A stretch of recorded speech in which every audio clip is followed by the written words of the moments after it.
everybody feels like they adjusted to a new normal and things are sort of bottoming out for them. So they had these rough years where they needed to figure out where the new normal is, right?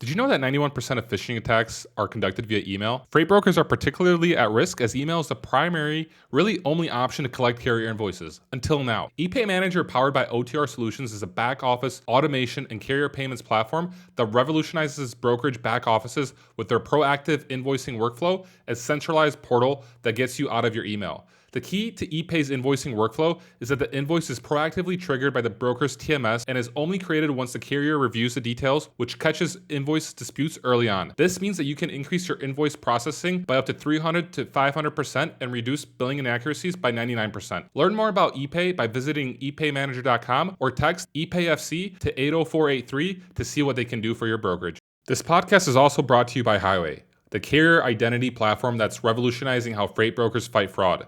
Every day, new threats emerge, but with Highway's robust tools, you're always one step ahead.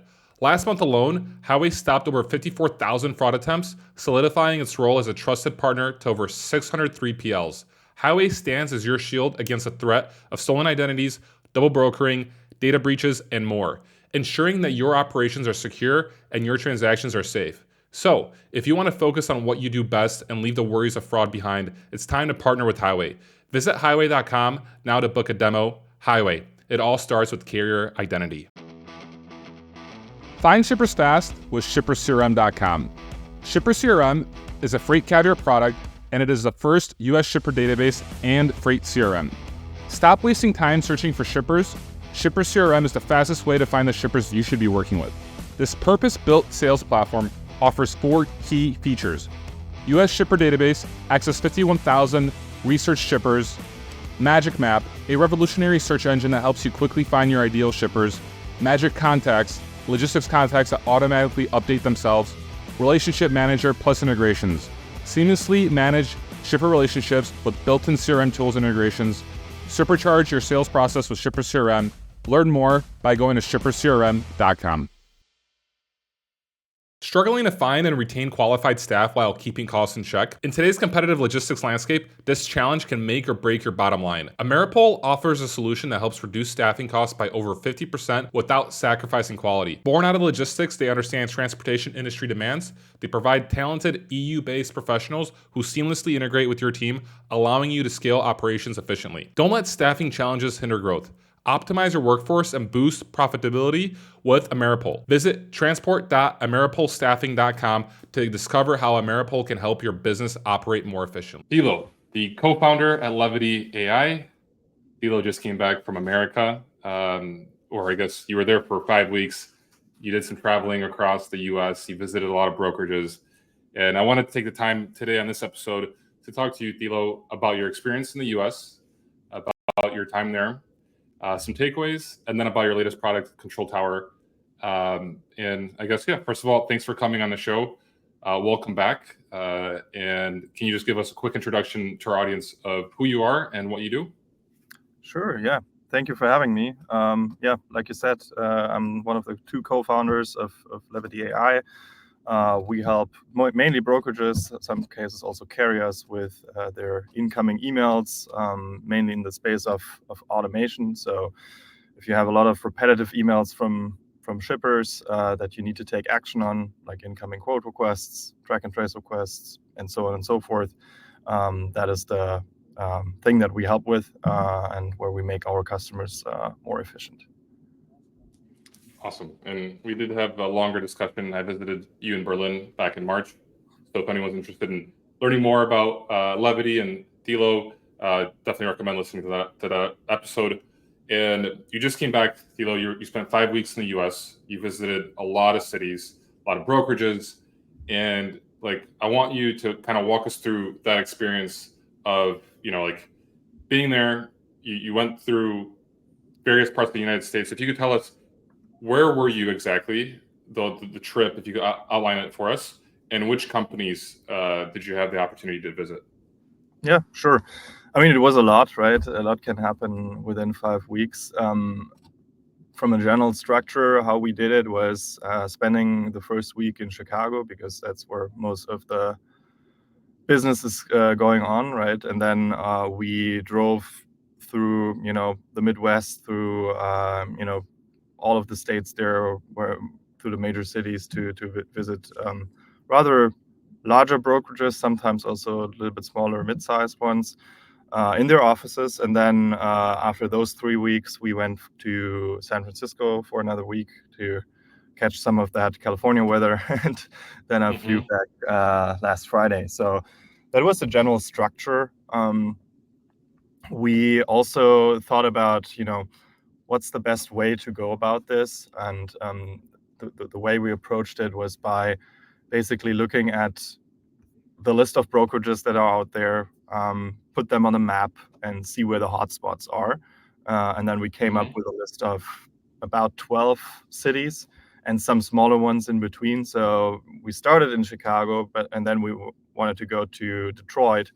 But then on the way, you have, Grand Rapids, Ann Arbor. So we kind of made it a trip where we never really have to drive for longer than about 4 hours from city to city, and usually stay 2 nights in one place and then go to the next one, and then maybe have a little bit of fun on the weekends. So yeah, that's how we approached it.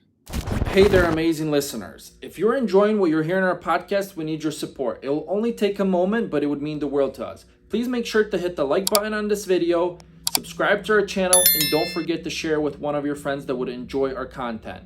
Your engagement helps us reach more people and bring more awesome episodes to you. Thanks a million, and thanks for being part of the podcast community. Okay, so you went from Chicago to Detroit. You mentioned you did stop in Grand Rapids as well? We stopped in Grand Rapids. We visited our customer Ally Logistics there, Dan. Okay, very cool. Actually, back then they weren't a customer yet. After that trip, they were. Oh, that's awesome. Very cool. I actually have a call with Dan this week. He reached out to me last week to have a conversation. So, he's a really, cool. really good team. They're really fast, I would say, which is, we're fast, but it's very rare that our customer is faster than we are. So yeah, to Chicago, to Grand Rapids, to Detroit, and then from Detroit we drove down to Cincinnati,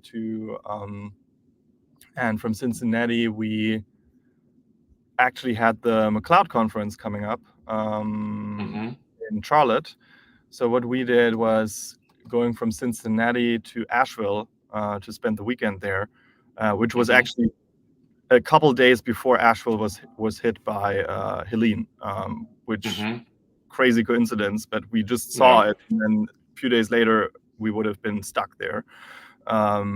We went to Charlotte for the McLeod conference, and then from Charlotte we drove to Chattanooga, to Nashville. We drove to Atlanta, then Chattanooga, then Nashville, and then from Nashville we took a flight to Houston.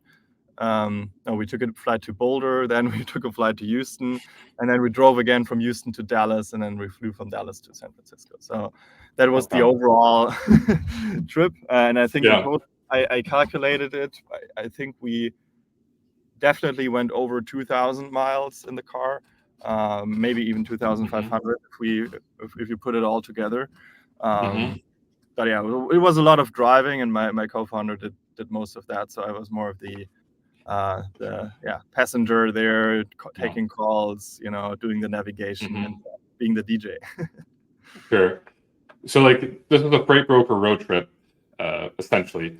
That's what it was, and it's cool. I'm curious, Thilo, because you went to these brokerages, what were some of the differences that you saw in some of the offices, and some maybe the similarities? Because you said Ally Logistics is moving very fast, right? So probably innovative. They like the tech. I'm kind of curious, what did you see? What are maybe some of the takeaways maybe some surprises that you saw throughout those 5 weeks. Yeah, I mean, generally the state of the market, of course, right? The last 2.5 years, I think, was a rough patch for everyone. So we saw a lot of, empty floors sometimes, companies that have a big office, but, half of the floor is empty because they had to downsize because of the weak market. At the same time, so that was something we saw across the board, right? We rarely saw companies that said, "Oh yeah, it's great. It's the best period ever for us." Some were in better condition than others, but overall, everyone is kind of like in the same boat. But at the same time, I think the sentiment that I got from, I think we visited over 20, 25 different companies in their offices,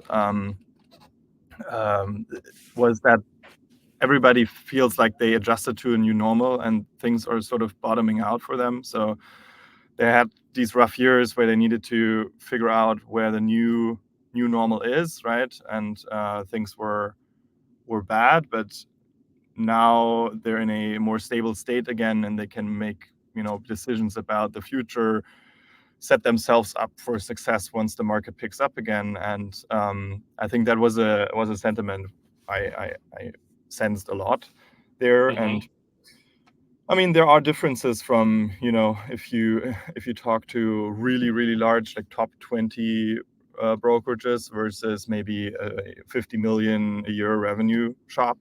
Obviously they can move much quicker. I mean, one of the large ones that we visited, they have 4 TMSs in running at the same time because they did some acquisitions and haven't fully integrated that stuff yet. So for them, it's obviously more difficult to move quickly. But I think everyone feels like, okay, we have to do something. We have to. Now is the time to kind of overhaul our tech stack and our processes, and just make ourselves more robust to the the swings of the market in both directions. Because if things pick up again, you don't want to hire 100 people again just to cover all that volume, and it goes both ways. So I think a lot of similarities across the board. Is more like the structural differences between very large companies and smaller companies that we see there. Yeah. ePay Manager, powered by OTR Solutions, is a back office automation and carrier payments platform that revolutionizes brokerage back offices with their proactive invoicing workflow, a centralized portal that gets you out of your email. Learn more about ePay by visiting epaymanager.com or text ePayFC to 80483 to see what they can do for your brokerage. Sure. What do you see from like the overall perception in the industry when it comes to AI and implementing that into like their businesses?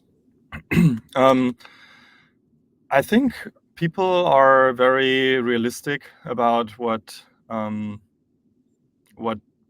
possible and what maybe isn't possible. I think a lot of people are hesitant about putting some fully autonomous thing in front of the customer.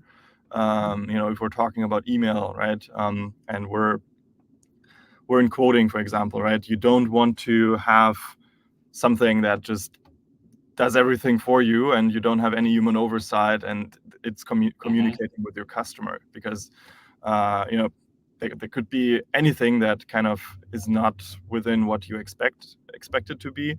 So for these critical things, having some human oversight in place, I think is something that we see a lot.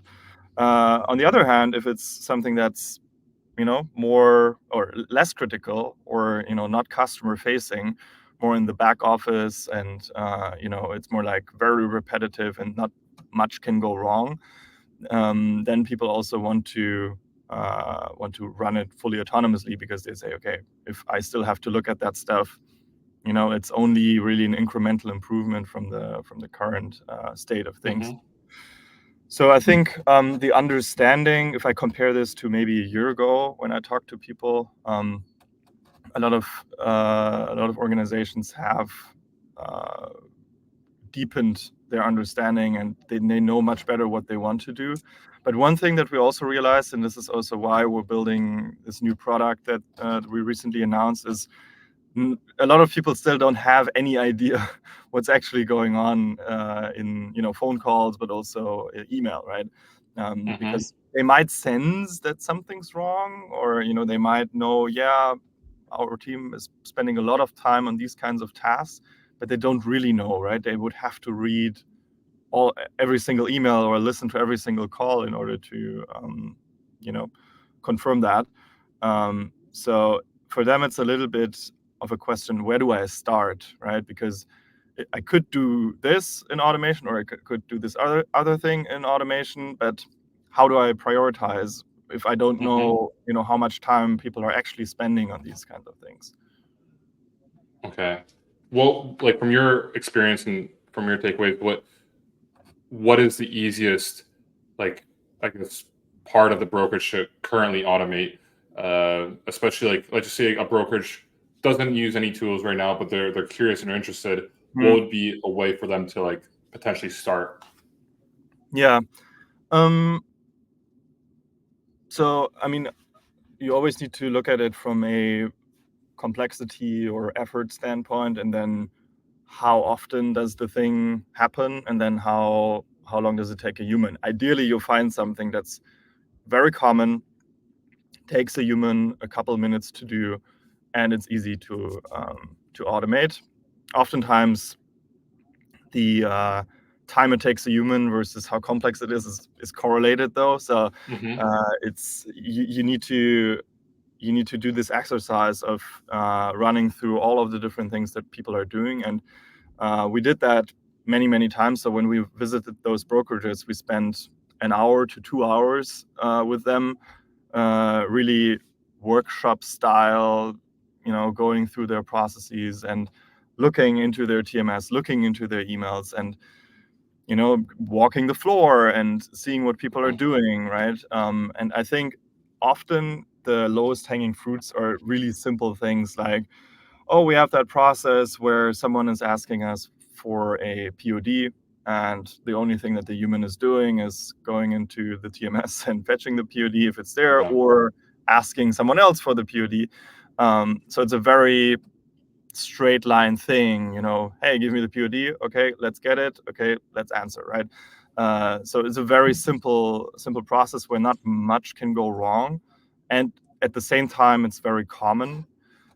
So yeah, we recommend our customers to kind of get started with something that's low risk, yet it already provides some value, and then expand from there and go more complex over time. Okay, makes sense. While you were in the United States, you also released the Levity commercial and promo with the gong, Levity gong, which I thought was hilarious. And we'll put it in here so people could watch it or have a link to it. And then you also launched Control Tower. So there's a couple of things that you did while in the United States that were very important and big. Can you tell us a little bit about, well, first the commercial that you created, kind of the promo? You put a lot of effort, it seems like, into like that commercial, and I would, I called it like the funniest like freight brokerage commercial that I've seen, freight brokerage tech commercial I've ever seen, and I love the creativity behind it. Just can you I guess quickly tell us a little bit behind the idea behind that, and then also the Levity gongs, just so I'm just kind of curious on that front. Sure. This podcast is also brought to you by Highway, the carrier identity platform that's revolutionizing how freight brokers fight fraud. If you want to focus on what you do best and leave the worries of fraud behind, it's time to partner with Highway. Visit highway.com now to book a demo. Highway. It all starts with carrier identity. Yeah, the thought process was something along the lines of, it's very difficult to cut through the noise of, everything that's out there. Everybody's sort of promising the same things, right?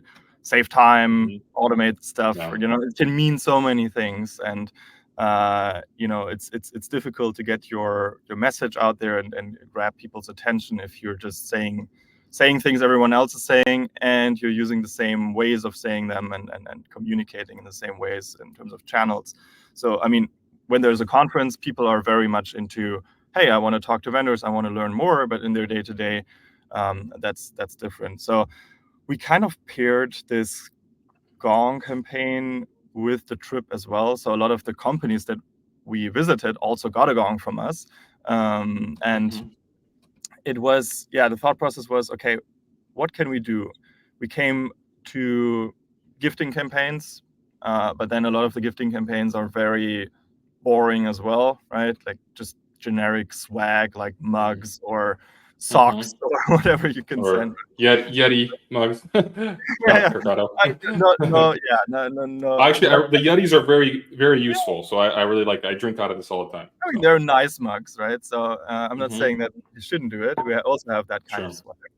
But we wanted to do something different, and we also wanted to do something that's somewhat relatable, right? So, what do a lot of people have on their sales floors? It's gongs, right? And we want to help them make more sales. So why not, send them a gong that says, spend more time hitting gongs and less time sorting emails, which is kind of bringing everything together. It's a gift, right, that grabs your attention, that's actually relevant to what you're already doing and what we want to help you with doing more of.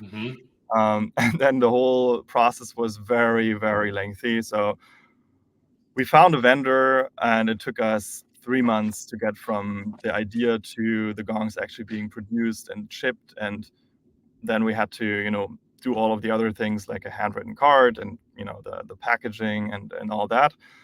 So we were already deep in terms of time spent, money spent. So I was like, okay, if we're already doing this, maybe we also, record a proper commercial for it that we tie into this, because we only produced 100 or 200 of those gongs, but not,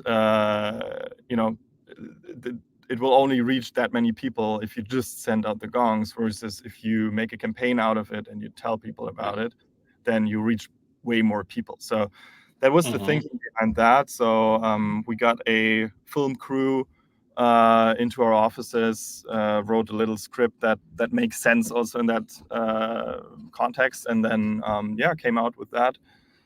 Who wrote the script? Yeah. Who wrote it? Yeah. I did. I did. Wow. So you're also very creative. You're technical and creative. That's a mix you don't typically see. Exactly. Awesome. So I tried to be funny. I hope people found it funny. Some Easter eggs in there as well, if you rewatch the video. So and that worked really well. So some people that weren't engaging with us before because we just contacted them on LinkedIn, and they just ignored it. They said like, "Oh, this was a really cool idea. Let's have a chat," right? So I think we achieved the goal there, and let's see what the next move is, right? I don't know. I'm curious. We'll be watching. Needs to be something different again. Yeah. Sure. It's always exciting to see, like a freight tech company or just anyone in the industry come up with like creative marketing techniques and something that's unique and different. And that's the best strategy, especially when you want to promote your product, is to be different, stick out, and also be able to entertain people. And I think that's what you accomplished with the commercial. And I thought it was great quality, great production. And so that was, I applaud you for that, and congrats on making it work. And then when it comes to Control Tower, so this is also, you launched this in the US, I believe it was a week ago, maybe 2 weeks ago. Can you tell us a little bit about Control Tower? Yeah, sure. So this actually came from all those discussions that we had. So we were done with the trip when we went to San Francisco to visit friends. We have 1 or 2 investors there. So that wasn't brokerage related anymore. There are not that many brokerages in San Francisco. But we sat down and we reflected on, okay, what have we been doing for our customers already, and what is the missing link here? And we realized that a lot of the companies, they want to do automation, but a lot of them also say, we don't know where to start. And the reason for that is that they don't know how many emails of each type, for example, they get. They don't know how many POD requests they get. So they wouldn't even have any reference point to say, oh yeah, we're spending 10 hours a week on fetching PODs for our customers, right? Find shippers fast with shippercrm.com. ShipperCRM is a freight carrier product, and it is the first US shipper database and freight CRM. Stop wasting time searching for shippers. ShipperCRM is the fastest way to find the shippers you should be working with. Supercharge your sales process with ShipperCRM. Learn more by going to shippercrm.com. So we have done these analysis manually in the past for our customers during POCs or prior to just to assess, hey, is this actually something worth doing? And then at the same time, some of our customers have already asked us, hey, you're generating all this data by automating this process. Can I get access to the raw data so I can visualize it in my Power BI or Looker or Tableau? And then we were like, okay, if they want to know what's going on once they have an automation, but they also need the information on what's going on before they have the automation in order to decide what to automate, how can we bring this together? And came up with this concept of telling people, hey, what if you gave us access to your inboxes and we generate exactly the insights that you need to make these decisions, right? It's not only automation decisions, but also more like, oh, we have lower win rates on these lanes. What might be the reason for that, right? And the problem with information in the TMS is that it's always after the fact, right? Because a lot of stuff is happening in email, and you might get quote requests, you might get quotes that you don't want, quotes that you want, and then you have back and forth with the shipper, and then you might win it or you might not win it, but you only really know once something is in the TMS, and you miss that whole stuff that leads up to it, right? Same for identifying whether a customer is at risk, right? You might ask your people saying like, hey, from what you've seen this week, is there any customers that seem, displeased for some reason? And then they might tell you, but to get like a holistic picture of what's going on, and if there are some trends in dissatisfaction of customers, you would have to read every single email. So we wanted to make that more accessible and give people an easy way, basically like an X-ray of what's happening in their inbox. And then since we already had the building blocks in place, we said, okay, let's quickly launch this. Let's roll this out one by one for customers and get their feedback. So we had a basic version of this with the prep work that we've done with other customers before within a couple of days, and now we're making this an actual product and rolling this out throughout the quarter. Very cool. Thilo, what do you think is next when it comes to Levity? And because you have the control tower now, I'm kind of wondering what is your goal for the next upcoming quarter and next year? And then also curious, how do you think about automation in the freight brokerage day-to-day operations moving forward? What do you think the next changes what changes will we see next?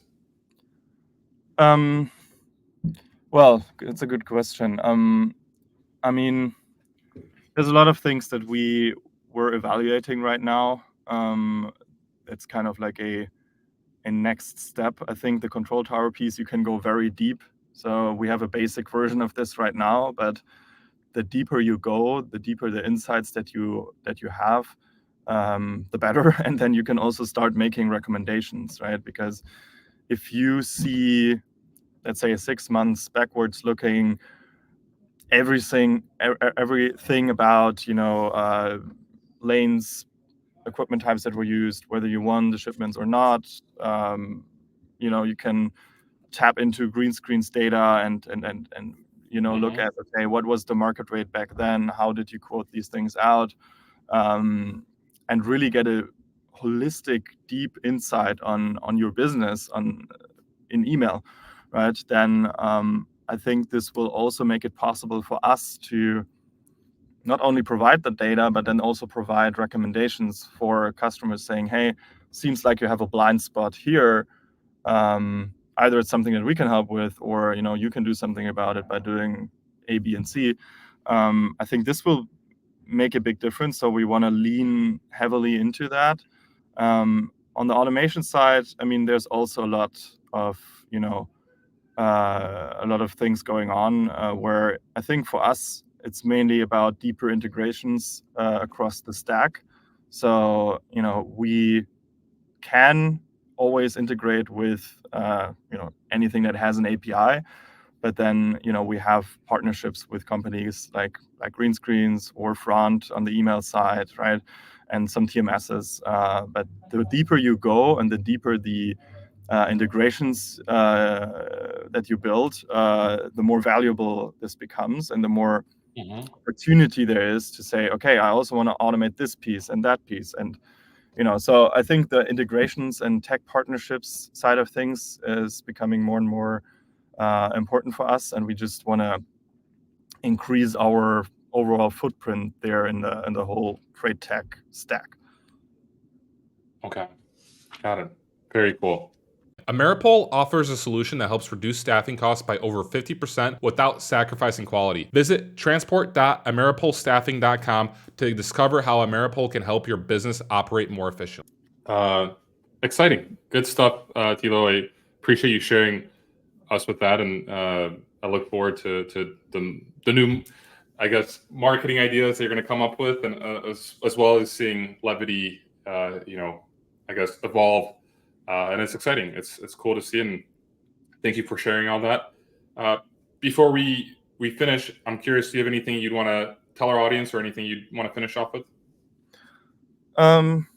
So, I mean, we started in Germany. We have some people in the US, but one thing that is changing for us is that we're opening a Chicago office probably later this year, early next year. So, yeah, that's going to be an exciting step for us, as we already have quite a few freight friends there, and some customers. But yeah, it only makes sense for us to also have an official headquarter there. So yeah. And actually, this came to mind right now. Out of all the cities you visited, Thilo, can you rank them from, you said 12 cities, from 1 to 12 when it comes to the best brokerage cities in the US?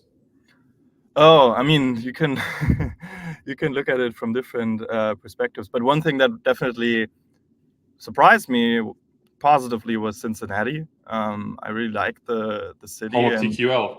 Yeah, home of TQL, and then also a bunch of other brokerages. So not only was I surprised by the amount of brokerages there, I mean, we had really good interactions there. We also like the city itself. So I think it's kind of like a little bit overlooked, right? People don't have that in their minds, but Cincinnati is quite solid. Yeah. Okay, so Cincinnati is the one that surprised you the most out of all the cities. Yeah. Okay. What would you say? Because I kind of want to hear your favorite cities listed from maybe not 1 through 12. If you could give us your top 5 cities ranked 1 through 5 for brokerages, or just for brokerages. I mean, it could be a blend. I mean, obviously, like you want to like the city, but also it's like, oh, it has, I like the brokerages, like maybe people and stuff like that. So just curious, like if you were to rank it, like all together. I mean, like I said, I think Cincinnati is in the top 3. I mean, we're moving to Chicago, so Chicago is definitely number 1 for us for many reasons. I mean, if we survive the winter, I guess that's and we will survive anything. I heard. But number 3. Let me think where else we were. So you have Chicago and Chattanooga so far. I mean, not Chicago and Chattanooga. Chicago and Cincinnati. Yeah, I really like Dallas, to be honest. Dallas was really solid. Yeah. There's a lot in Dallas as well, and I think it is a little bit overlooked. There are a lot of brokerages out there. Okay, so Chicago, Dallas, Cincinnati. That's top 3. Yeah, I would say so. Yeah. Okay. Who would you add in the top? At least for our trip. Sure. Well, I'm wondering now. Okay, so top 5. If you could add 2 more. I'm not asking for too much, but 2 more cities, and so we have a top 5. I mean, Nashville was really nice. Okay. Nashville had also a lot more brokerages than I thought, and it was a really nice city. And what else? Let me check my calendar. Where were we actually? I'm surprised Chattanooga's not up there. So Chattanooga's not a top 5. Yeah, I mean, Chattanooga is, I would say, objectively speaking, a good place. For some reason, all of the people that we know there were out of town. So Got it. that's why this time Chattanooga wasn't too productive for us. But obviously, Okay. yeah, it should be in the top 5. We're probably going to attend Freight Waves again this year in November. But You will?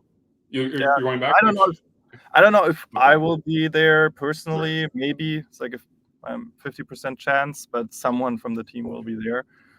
So yeah, Chattanooga should be in the top 5. Yeah. Okay, so if I have it here, it's Chicago, Cincinnati, Dallas, Nashville, Chattanooga. Yeah, that's a solid list. Okay. All right. Well, we're gonna put it out there on the internet. This is Thilo's top 5 brokered cities. Okay. Awesome. Thilo, thank you for coming on and sharing your experience.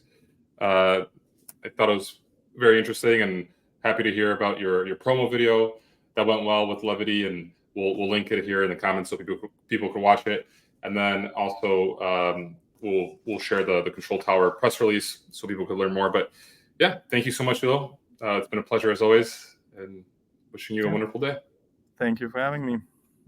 Thanks for tuning in to the Daily Freight Caviar podcast. If you enjoyed the podcast, or if you didn't, leave a review. Let me know what you think. I appreciate any feedback. If you'd like to have more Freight Caviar content, go to freightcaviar.com and subscribe to my email newsletter.